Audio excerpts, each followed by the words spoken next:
아멘. 오늘은 나부터 개혁하라 라고 하는 제목으로 우리 말씀 함께 나누겠습니다. 자, 오늘부터 미가서 말씀을 함께 보는데요. 미가서 말씀도 하나님의 심판에 대한 그 말씀을 다루고 있습니다.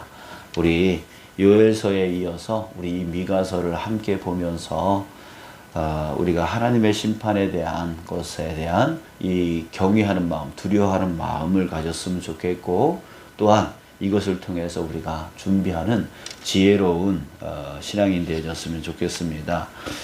우리 먼저 미가 선지자의 이 예언의 말들이 나오는 건데요. 미가 선지자는 우리 1절에서 표현하듯이 유다의 왕들 요담과 아하스와 히스기야 시대에 라고 되어 있어요.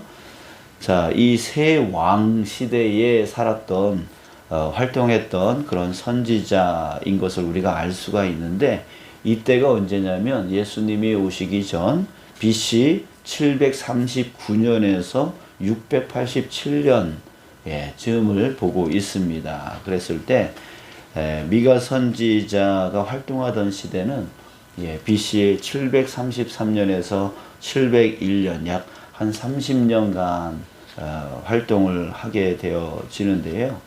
이 당시 상황을 우리가 먼저 알고 이 말씀들을 봐야 될 것 같아요. 자, 당시 상황들은 지금 나라 외적으로 지금 주변국 중에서 아수르라고 하는 나라가 계속해서 지금 이스라엘을 괴롭혔던 그런 시대였어요. 그래서 계속 침략을 하고 그리고 계속 위협을 하고, 이 아수르가 이스라엘을 거쳐서 이집트를 공격하고 이집트를 정복하려고 이제 그 길목에 이스라엘이 있었던 거예요. 그래서 이 이스라엘을 계속 침략을 하는 거죠. 그래서 이 변방 지역에 있는 그런 이스라엘 백성들은 굉장히 힘들었던 거예요. 그 위협을 계속 받아야 되고, 또 그들의 약탈, 그들의 공격, 그래서 빼앗아가고 죽이고 뭐 이런 일들이 계속 일어났던 것이죠. 자, 그런데 그 백성들을 지켜야 될 이스라엘의 그 지도자들, 이 지도자들이 자기네들은 견고한 성 안에 있다라고 하는 그 이유 때문에, 우리 그런 말 있잖아요. 탁상행정? 탁상행정. 그러니까 그들의 힘듦과 그들의 어려움을 돌봐줘야 되는데 그거를 방관하는 거예요. 이게 자기네들은 위험하지 않으니까. 이제 그래서 외면해 버렸고, 또 그것만 했던 게 아니라 백성들을 오히려 자신들의 배를 불리는데, 자신들의 그 권세, 권력, 또 부 이런 것들을 늘리는 도구로서 그 백성들을 이용해 먹고, 그 백성들을 수탈하고 어떻게든 이렇게 빼먹어서 자기네들의 배를 불리려고 했던 그런 악행과 그런 나쁜 짓을 계속했던 시대였다는 거죠. 자, 그러니까 뭡니까?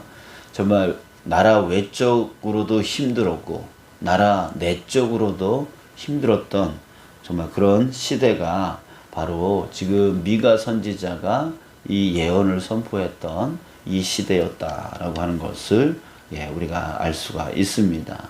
자, 그랬을 때 이런 나라의 내외적인 문제를 개혁하고자 미가 선지자가 나선 것입니다.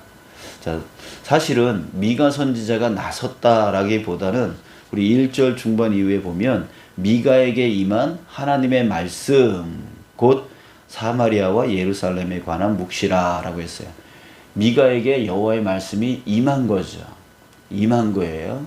말씀이 임한 거예요. 자, 그렇다면 미가가 하고 싶어서 하는 게 아니라 그 말씀이 임했기 때문에, 하나님이 그에게 그런 말씀, 예언의 말씀을 부어 주셨기 때문에 그것을 선포하게 되었다, 이렇게 볼 수가 있는 거죠. 그러니까 결국에는 하나님께서 이 일을, 이 개혁을 추진하는 것을 우리가 알 수가 있는데, 그 또 알 수가 있는 것은 3절에 보면 여호와께서 그의 처소에서 나오시고, 예, 그 처소, 그가 거하시는 그곳에서 나오셨대요. 왜 나오셨냐면 여호와께서 싸우러 나가시는 장면을 얘기하는 거예요. 그러니까 하나님께서 직접 이 개혁을 위해서 싸우시는 그런 모습을 표현하고 있습니다. 그래서 이 미가 선지자, 또 미가 선지자는 그저 통로일 뿐이죠.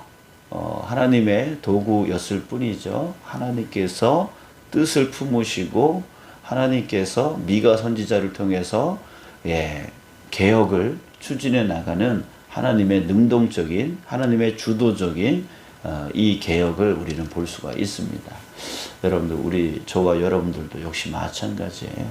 하나님의 말씀이 임하는 자, 하나님의 말씀이 임하는 자가 바로 하나님의 일들을 감당해 나갈 수 있는 것이죠. 근데 하나님의 말씀, 하나님의 뜻을 깨닫지 못하는 자가 하나님의 일을 할 수 있다? 그건 할 수가 없는 거예요. 그러니까 하나님의 말씀이 채워지는 자가 바로 사역자가 되어질 수 있는 거예요. 자, 우리 계속 보면은요. 그래서 미가 선지자는 하나님께서 그 부어주신 말씀으로 인해서 선포하기 시작하는데 2절 보니까 백성들아 너희는 다 들을지어다. 땅과 거기에 있는 모든 것들아 자세히 들을지어다 라고 하면서 그 백성들을 향해서 이렇게 강조하면서 들을지어다 라고 강력하게 선포를 하고 있습니다. 그런데 자, 그 이유에 대해서 말하고 있는데 5절 보니까 이는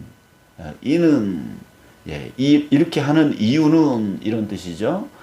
그 이유, 개혁의 이유에 대해서 5절서부터 7절까지 말을 해주고 있어요. 그 이유가 뭔지 한번 여러분들 생각해 보세요. 다 야곱의 허물로 말미암음이요 이스라엘 족속의 죄로 말미암음이라. 자, 야곱의 허물이 무엇일까요? 이스라엘 족속의 죄, 그것 때문이라고 말하고 있는데 그 죄가 무엇일까요? 그 다음에 또 계속 설명하고 있습니다. 야곱의 허물이 무엇이냐? 사마리아가 아니냐? 유다의 산당이 무엇이냐? 예루살렘이 아니냐? 이 사마리아와 예루살렘은 당시에 북이스라엘과 남유다로 갈라져 있는, 지금 우리나라와 같이 남북으로 갈라져 있듯이 이스라엘이 갈라져 있는데 각각의 수도예요. 그러니까 사마리아에는 북쪽의 수도, 지금의 말한 우리나라로 보면 북한의 평양, 이 남한의 서울이 수도라면 이 당시에 남유다의 수도가 예루살렘. 그들의 죄래요. 그들의 허물이래요. 자, 그걸 우린 7절에서 분명하게 알 수가 있는데 그 새긴 우상들은 다 부서지고 그 음행의 값은 다 불살라지며. 우상 얘기 나왔어요. 그러니까 우상 숭배.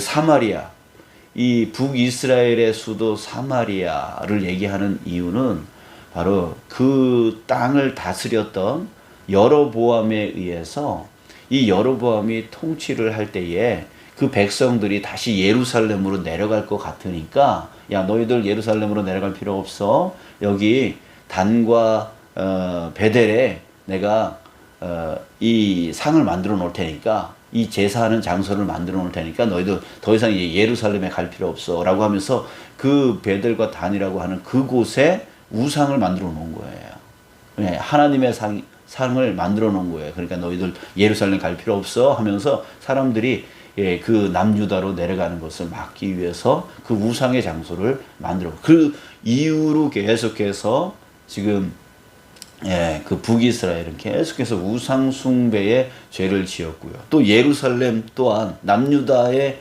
수도 예루살렘 또한 그곳이 진정한 하나님을 섬기는 장소라기보다는 그냥 산당처럼 그냥 귀신을 섬기는 그런 수준의 예배를 드리고 있었다라고 하는 것을 볼 수가 있어요. 그러니까 북이스라엘도 마찬가지로 남유다도 마찬가지로 정말 하나님을 온전히 섬기지 못하고 우상 숭배의 죄를 짓고 있었고, 여기서 음행의 값이라고 했는데 이 음행 성경에서는 계속해서 음란한 짓이라고 하는 말을 많이 써요. 우상 숭배하는 것을요. 왜요? 내가 진정 사랑해야 될 대상은 하나님인데 그 하나님과 사랑하지 못하고 다른 신들을 만들어내서 그것들을 사랑한다는 거죠. 이것을 바로 우리 인간적인 표현으로 인해서 불륜, 음란한 짓이라고 하는 거예요. 내 남편, 내 아내를 사랑하지 못하고 다른 여자, 다른 남자를 사랑하듯이 그거를 우리 음란한 짓이라고 그러잖아요. 불륜이라고 그러잖아요. 그런 것처럼 성경에서는 하나님을 사랑해야 되는데 다른 것을 사랑해. 그것이 음란의 죄다. 이렇게 표현을 하고 있어요. 자, 여러분, 우상숭배. 바로 지금 이는 왜 이 개혁을 해야 되느냐라고 하는 그 이유에 대해서 바로 이 북이스라엘과 남유다의 그 음행의 죄, 우상을 숭배하는 죄. 이게 결국은 하나님을 버렸다는 얘기잖아요. 하나님을 따르지 않는다는 얘기잖아요. 그래 이것을 개혁하고자 했던 그 이유를 알 수가 있습니다. 그랬을 때 이 개혁의 이유가 또한 다른 말로 표현하면 개혁의 내용이 되어지는 거예요. 이것 때문에 너희들을 개혁한다 라고 했을 때 하나님께서 개혁하고자 했던 것이 바로 우상 숭배의 그 죄를 개혁하고자 했던 것이죠. 그랬을 때 여러분 한번 생각을 해보세요. 지금 뭐 때문에 지금 이 개혁까지 왔어요? 무슨 문제가 지금 이스라엘에게 있었죠? 무슨 문제가 있었냐면 아까 제가 배경을 설명을 했잖아요. 지금 외적으로는 아수르라고 하는 나라의 침략을 계속 받고 그것 때문에 지금 백성들이 엄청나게 고난을 당하고 있는 상태였고요.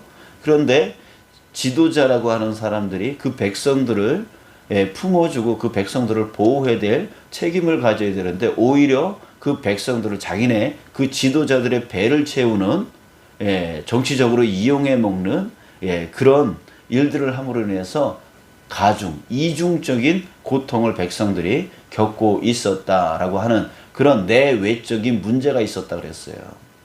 근데 그런 문제를 해결해야 되잖아요. 그 문제, 외적인 문제, 내적인 문제, 그 문제를 해결해야 되잖아요. 근데 그 내외적인 문제를 해결하려면 어떻게 해야 돼요? 군사력을 강화시켜서 아수르에게 대적해서 더 이상 침략하지 못하게 만들어야 되고, 내적으로 정치적으로 지금 우리나라도 정치적인 혼란 가운데 있잖아요. 이 정치적인 문제를 해결하고 탐관오리 자기네들 배불리는 그런 비리를 저지르는 그런 정치인들을, 그런 지도자들을 잡아내서 없애야 되는 게 그게 문제를 해결하는 일이잖아요. 그런데 지금 보면 그 개혁의 이유와 개혁의 내용, 무엇을 개혁하고 있느냐 이렇게 봤을 때 지금 그거와 상관없는 우상숭배의 문제를 거론하고 있고, 우상숭배의 문제를 지금 해결하려고 하는 그런 내용을 담고 있단 말이에요. 그러니까 우리가 생각할 때 전혀 핀트가 안 맞는 거죠. 이런 문제를 해결해야 되는데, 또 이렇게 해결해야 되는데, 지금 개혁의 내용은 이렇게 해결하려고 하는, 우상숭배의 문제로 해결하려고 하는 그것을 우리가 보고 있는 거예요. 자, 왜 그럴까요? 우리가 그냥 얼핏 생각하면 이해가 안 되는 거예요. 그런데 이유가 있는 거예요. 자, 보세요. 이런 예를 한번 들어보고 싶어요. 제가 전에 탔던 우리 교회 그 차가 있어요. 그 카니발이라고 하는 차가 있어요. 그 차를 타고 다녔는데 그 차가 이렇게 오래 타서 그런지 몰라도 그 녹이 쓸었어요. 그 문이라든지 그 밑에 녹이 쓸었어요. 그래서 그 겉으로 멀쩡하니까, 멀쩡하고 또 엔진이라든지 등등 이런 것들이 괜찮으니까 계속 타고 다녔어요. 근데 점점 그 녹이 번져가는 거예요. 그래서 이제 정비소에 가가지고 그것을 녹을 긁어내고 거기 위에다가 다시 이제 색깔을 입히고 이제 그렇게 했어요. 자, 그런데 또 얼마 안 있으면 또 그 녹이, 녹슨 게 또 겉으로 드러나가지고 그 겉에 칠했던 것을 또 떨어져 나가게 만들고 더 번지는 거예요. 그래서 또 계속 그걸 또 정비소 가서 또 이제 해서 또 계속 돈을 썼단 말이에요. 그런데 그렇게 해도 소용이 없더라고요. 그 속에서 녹이 시작되어진 것은 계속해서 겉으로 드러나게 되어 있는 거예요. 그러면서 계속 부식을 시키는 거예요. 그 밑바닥을 부식시키고 그 다음에 문짝을 부식시키고 계속 그것이 번져나가는 거예요. 어떻게든 이렇게 칠하고 어떻게든 도포를 하고 녹이 더 이상 번지지 않도록 하려고 애를 써도 계속해서 녹이 계속 번지는 것이죠. 자, 여기에 문제가 있는 거죠. 자, 겉만 바꾼다고 해서 이 차가 온전해지느냐? 그게 아니더라고요. 그 속에서 난 그 녹슨 것이 결국에는 그 차를 계속해서 그 속에서 계속해서 번져나가는 거예요. 그래서 어느 곳에서 뚫고 나올지 모르는 그렇게 되어지다 보니까 이 차를 더 이상 타고 다닐 수가 없게 되어지는, 계속 도는 돈대로 들면서 차는 계속 망가지고 그렇게 되어지. 그래서 결국은 폐차까지 가게 되어졌던 것이죠. 자, 여러분, 겉에 보이는 문제, 그 문제만 해결되어진다고 진정으로 그 문제가 해결되어지는가? 그것이 아니더라는 거죠. 아니더라는 거예요. 겉만 해결한다고 외적으로 그 아수로 그 나라만 막는다고 문제가 해결되어질 게 아니고, 또 내적인 그런 정치인들 그들만 빼낸다고 그 문제가 해결되어지는 게 아닌 거예요. 우리 현실적으로 생각을 해보면 코로나19 지금 우리가 기대하고 고대하는 게 뭐입니까? 백신이 빨리 만들어지기를, 상용화되기를, 또 치료제가 빨리 나오기를, 그것만 있으면 뭔가 해결되어질 것만 같은 그런 마음으로 기대하고, 그거 빨리 나오지 않나? 왜 안 나오는 거야? 그것만 바라보고 있는 우리들의 모습을 볼 때가 많습니다. 자, 그런데 백신, 치료제 이것이 오면 진정한 문제가 해결되어지나요? 아니죠. 외적으로 드러난 그 코로나19만 잡는다고 해서 우리 인간의 근본적인 문제가 해결되어지느냐? 그게 아니에요. 그 인간이 변하지 않는 한, 인간의 그 근본적인 문제가 변하지 않는 한, 결국에는 또 이 코로나19보다 더 심한 자연재해와 또 이 문제들이, 인류를 위협하는 그런 문제들이 더 드러날 것이고, 더 위협적일 것이고, 더 생겨날 것이다 라고 하는 거예요. 그러니까 눈에 보여지는 것만 해결되어진다고 되어지는 것이 아니에요. 자, 우리 이런 관점에서 다시 이 미가서의 이 이야기를 다시 한번 봤으면 좋겠어요. 왜? 그 아수르라고 하는 나라를 막기 위해서 군사력이나 또 내적인 정치인들의 그 문제, 그걸 해결하기 위해서 비리를 척결하는 그 일이나, 왜 그 문제를 해결하기보다 왜 우상의 문제를 지금 개혁하려고 하느냐? 자, 그 문제는 바로 여기에 있는 거예요. 그 근본적인 문제가 어디서 나오느냐라고 하는 거예요. 어디서 나오느냐? 그것은 바로 하나님을 버린 데에서 나오는 것이라는 거예요. 여러분들, 이 인간 안에서의 이 고난과 고통은 어디로부터 시작되어진 거죠? 바로 아담과 하와가 하나님을 버리고 하나님께 불순종했던 그때서부터 이 인간의 고통과 고난은 시작되어진 거잖아요. 결국에는 지금 우리가 겪고 있는 모든 고통과 고난의 그 모든 일들, 또 욕심으로 인해서 사망에 이르기까지, 죄를 짓기까지 하는 그런 모든 일들, 이 모든 것은 다 어디로부터냐면 하나님으로부터 떠난 일, 하나님의 말씀으로부터 떠난 일, 바로 여기에 있는 거예요. 그리고 하나님으로부터 떠나서 자기가 좋아하는 것들을 만들어 놓는 것, 그게 바로 우상이라고 하는 것이죠. 그러니까 결국엔 이 개혁의 시작점은 군사력을 증강시키고 비리를 척결하는 거기서부터 시작되어지는 게 아니라 바로 잃어버렸던 하나님을 되찾는, 내가 가지고 있는, 내가 하나님보다 더 중요하게 여겼던 그 우상들을 내 안에서 버리고 하나님을 다시금 찾는, 거기서부터 개혁이 일어날 때에 바로 인간은 온전한 개혁이 일어날 수 있다라고 하는 것입니다. 자, 우리 삶을 다시 한번 돌아보길 원합니다. 외적인 성공, 외적인 성공, 그것은 이 내면이 바뀌지 않는 한 그 외적인 성공은 온전히 이루어질 수 없는 겁니다. 그래서 영적인 개혁이 먼저 일어나야 우리가 하나님께 완전히 돌아설 때에, 그때에 바로 이 교회는 부흥이 일어날 수가 있는 거고, 여러분들의 가정도 온전한 회복이 일어날 수 있는 거고, 이 세상도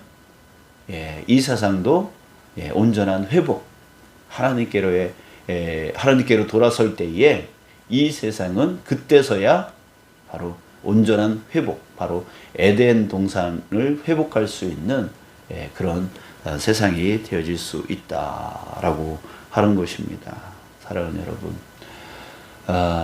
이럴 때에 정말 교회와 또 여러분들의 가정과 또 이 세상이 정말 온전히 하나님께로 돌아설 수 있는 그런 온전한 회복이 일어나기를 간절히 소망합니다. 그럴 때에 그러면 이 일은 또 어디서부터 시작해야 되느냐라고 하는 것입니다. 그것은 바로 우리 자신, 나로부터 이런 거죠. 나 자신이 먼저 하나님께로 온전히 돌아설 수 있는 회복된 자가 되어진다면, 그 회복된 자가 교회로 나가고 또 가정으로 나가고 세상으로 나갈 때에 그곳이 바로 온전한 회복이 일어나게 되어진다라고 하는 것이에요. 자, 그랬을 때 여러분들, 저와 여러분들이 중요해요. 한 사람의 모세 한 사람으로 인해서 그 60만의 그 이스라엘 백성, 고통받는 이스라엘 백성들이 그 출애굽해서 가나안 땅으로 들어갔던 것처럼 한 사람이 중요한 거예요. 한 사람의 변화가 중요한 거죠. 그러니까 저와 여러분들이 온전히 하나님께로 돌아선다면, 하나님께로 돌아선다면, 정말 우리 자신을 통해서 하나님은 놀랍게 역사하실 거라는 거예요. 우리 능력이 많아지고 지식이 많아지고 지혜가 많아진다는 얘기 아니라, 우리가 하나님께로 완전히 돌아설 때에 전지전능하신 하나님이 우리 안에 임재하신다는 거죠. 그래서 하나님께서 주도적으로 그것을 이끌고 나간다라고 하는 거예요. 여러분들, 저와 여러분들이 돌아서면 됩니다.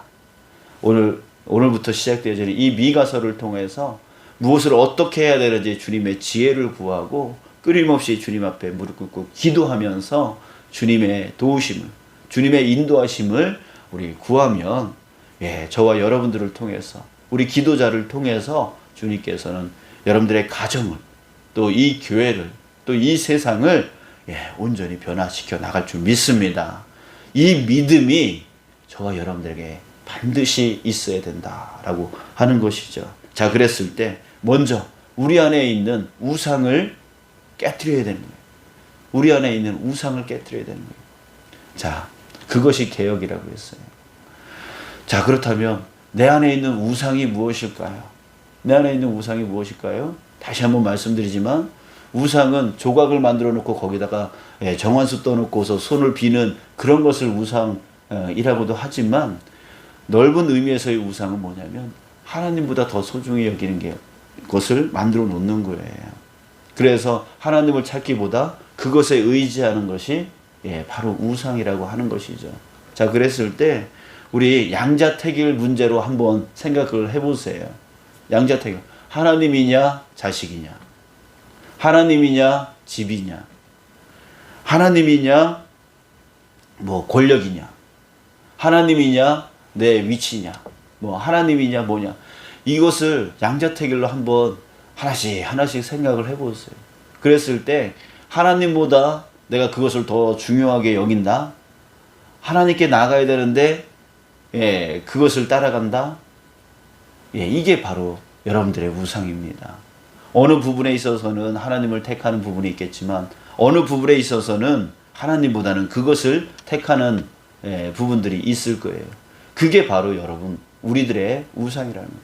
이게 깨지지 않는 한 여러분들 하나님이 우리 안에 온전하게 역사되어질 수 없다라고 하는 거예요. 그래서 성경에 많은 인물들이 테스트를 받았죠. 시험을 받았죠. 자, 아브라함, 하나님이냐 자식이냐, 이 시험을 받으셨던 거예요. 하나님께서 모리아산으로 가서 네 자식 번제로 드려라, 이걸 말씀하신 이유가 뭐예요? 너 나야 자식이야, 이거 테스트 받은 거예요. 그랬을 때 아브라함은 하나님을 택하였잖아요. 그랬을 때 그때 내가 네 믿음 이제 알겠다, 내가 너를 복의 근원으로 삼겠다, 믿음의 근원으로 삼겠다 라고 하면서 그 아브라함을 한 민족을 만들고 하늘의 별과 땅의 모래알같이 크게 하겠다라고 약속을 해주시고 그 일을 이뤄 나가시잖아요. 그러니까 결국은 하나님이냐 자식이냐에서 하나님을 택했던 그 아브라함이 받게 되어지는 복이라고 하는 것이죠. 그 한 사람으로 인해서 이스라엘 민족이 계속해서 복을 받고 나가잖아요. 그 잘못을 저지름에도 불구하고 하나님이 그 백성을 결코 버리지 않잖아요. 자, 그리고 하나님이냐 우물이냐, 물, 이 광야에서 물은 너무나 중요한 거잖아요. 그랬을 때 하나님이냐 우물이냐, 누가 이거 받은 테스트죠? 이삭이잖아요. 이삭은 계속 우물을 팠는데 또 블레셋 사람들이 와가지고 그거 빼앗고, 우물을 팠는데 또 빼앗고, 그 우물은 그들의 생명과도 같은 존재였지만 계속 빼앗음을 당해요. 근데 그때에 이삭은 그들과 싸우지 않아요. 그들에게 주고 다시 또 땅을 파요. 그러니까 하나님을 택한 거예요. 전쟁을 그들과 싸우지 않은 하나님을 택하는 거죠. 그랬을 때 결국 이 이삭은 더 이상 그 블레셋 사람들이 빼앗을 수 없는 그런 지경까지 하나님을 택했으니까 하나님이 그 이삭을 보호해 주시고, 그리고 또 그를 더 모든 사람들보다 배로 부자가 될 수 있도록 해 주셨던 것이죠. 자, 그리고 또 하나님이냐 권력이냐 양자택일을 했던 그런 시험을 받은 사람이 있어요. 그게 누구냐면 바로 다윗이죠. 다윗이죠. 끊임없이 너 나야 아니면 네 권력이야, 이 부분에 대한 시험을 계속 받았어요. 근데 다윗은 하나님을 택한 거죠. 그래서 결국 그 아들이 자기 자리를 빼앗으려고 할 때 그 아들과 싸우는 게 아니라 오히려 그 자리를 내려놓고 도망을 가져요. 왜? 자기 손으로 아들을 죽일 수 없고 아들과 싸울 수 없기 때문에 그 권력의 그 자리를 그냥 내려놓고 도망가는 것을 택해요. 하나님을 택한 것이죠. 그랬더니 하나님이 다시 돌아올 수 있도록 해줬고, 전무후무한 그런 왕권을 하나님이 그 다윗에게 부어준 것을 볼 수가 있습니다. 자, 여러분, 우리도 이제 결정을 해야 됩니다. 다시 한번 결정을 해야 됩니다. 결코 쉬운 일이 아닙니다. 우리 안에 먼저 이 개혁이 일어나야 되는 것이죠. 하나님보다 다른 것을 더 사랑했던 그 음란의 죄, 그 우상 숭배의 죄가 내 안에서 개혁되어질 때에, 회복되어질 때에 하나님은 그 속에서 임재하시고 아브라함과 같이, 다윗과 같이, 이삭과 같이 그런 큰 복을 주심과 더불어 그 한 사람으로 인하여 많은 사람들이 복을 받게 되어지는 그 은혜가 이루어진다는 거예요. 여러분들 이것을 우리가 믿고 나 하나 온전히 개혁시키는데 우리가 집중하고 나아갈 수 있는 이 미가서의 내용이 되었으면 좋겠습니다. 기도하시겠습니다. 아버지